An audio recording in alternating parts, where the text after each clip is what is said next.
Le titre du film ne laisse aucune place à l'ambiguïté. Rodin est bien un biopic du célèbre sculpteur. Remarquons au passage que les sculpteurs ont largement été moins bien servis par le cinéma que leurs amis peintres. On se souvient bien sûr du Messie sauvage, ode au talent d'Henri Gaudier, contemporain de Rodin, qui fut fauché en pleine jeunesse sur le front de la Grande Guerre. On se souvient également, bien entendu, de Camille Claudel, mise en scène par Bruno Nuiten, écrin majestueux au service du talent d'Isabelle Adjani. Mais Camille Claudel était davantage un éclairage sur un destin hors norme, pour ne pas dire un naufrage programmé, qu'un film sur la fièvre de l'artiste. Le film de Nuiten, des plus généreux, durant près de 3 heures, donnait naturellement la part belle à Rodin sous les traits de Gérard Depardieu.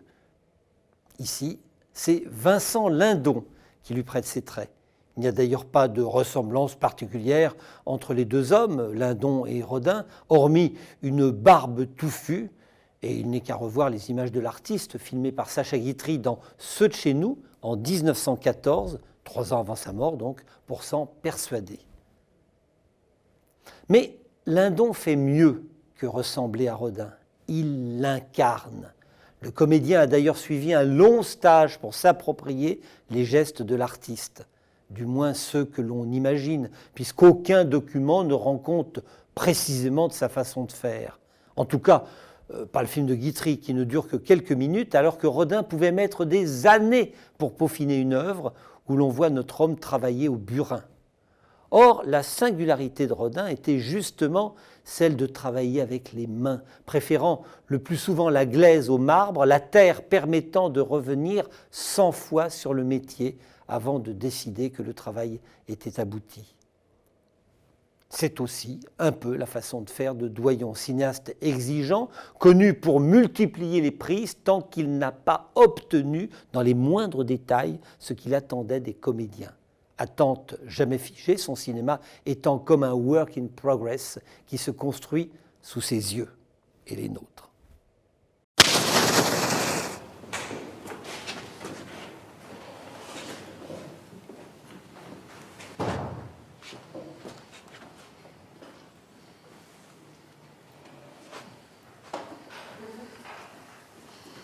Cette fois, je te tiens. Si seulement tu voulais bien accepter encore.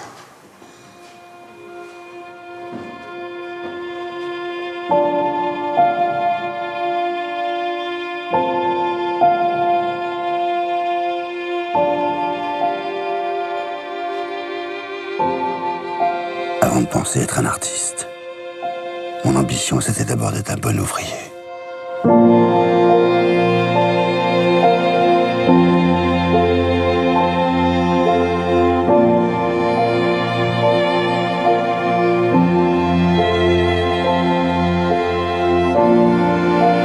Si je pouvais être une modeste présence à vos côtés.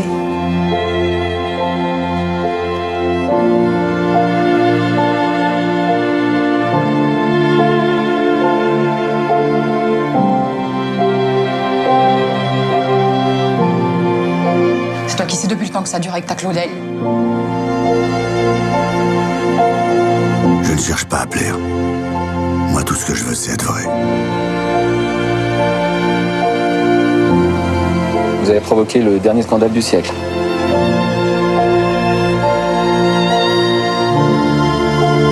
Hier, pendant le déjeuner, tu as encore dit papa. Je vais m'appeler maître ou monsieur Rodin, comme tout le monde, comme ta mère. C'est compris?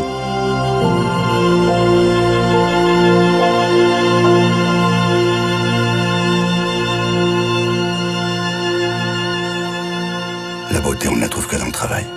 Sans lui, on est foutu.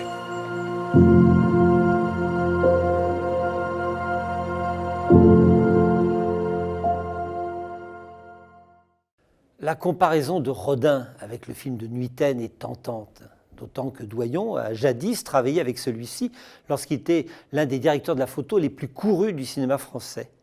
Camille Claudel est resté gravé dans les mémoires, d'autant plus profondément que le film offre à Isabelle Adjani l'un de ses rôles les plus incandescents, possédé par son art et la passion amoureuse. Mais la comédienne aime les passions hyperboliques, ne rechigne pas aux performances d'acteurs, et si son incarnation est sincère, elle semble un peu dévorer le personnage.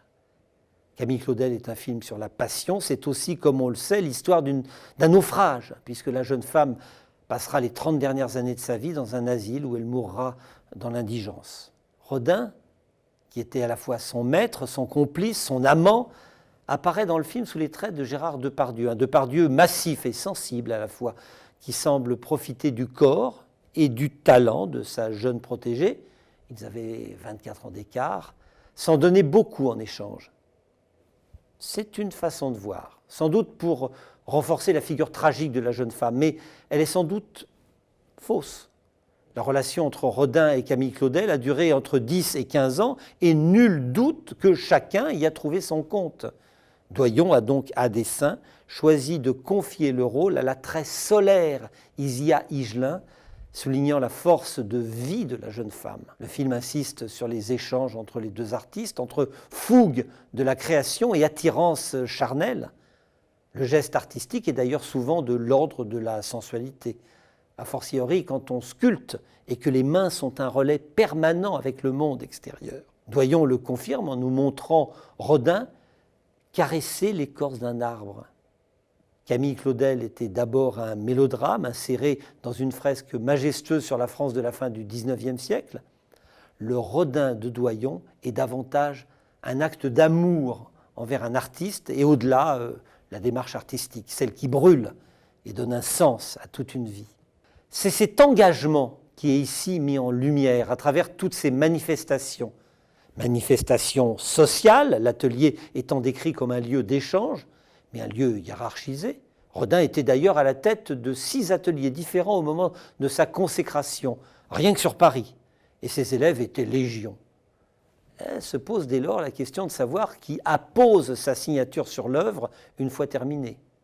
Mais il était de même des peintures de David ou des fresques de Michel-Ange.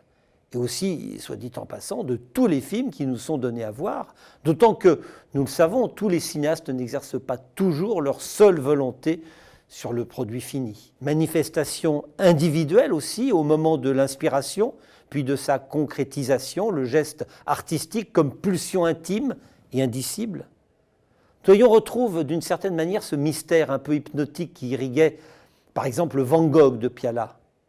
L'art de Rodin est une révolution permanente, il lui a fallu 7 ans pour peaufiner son Balzac, que Doyon choisit justement comme fil rouge de son film.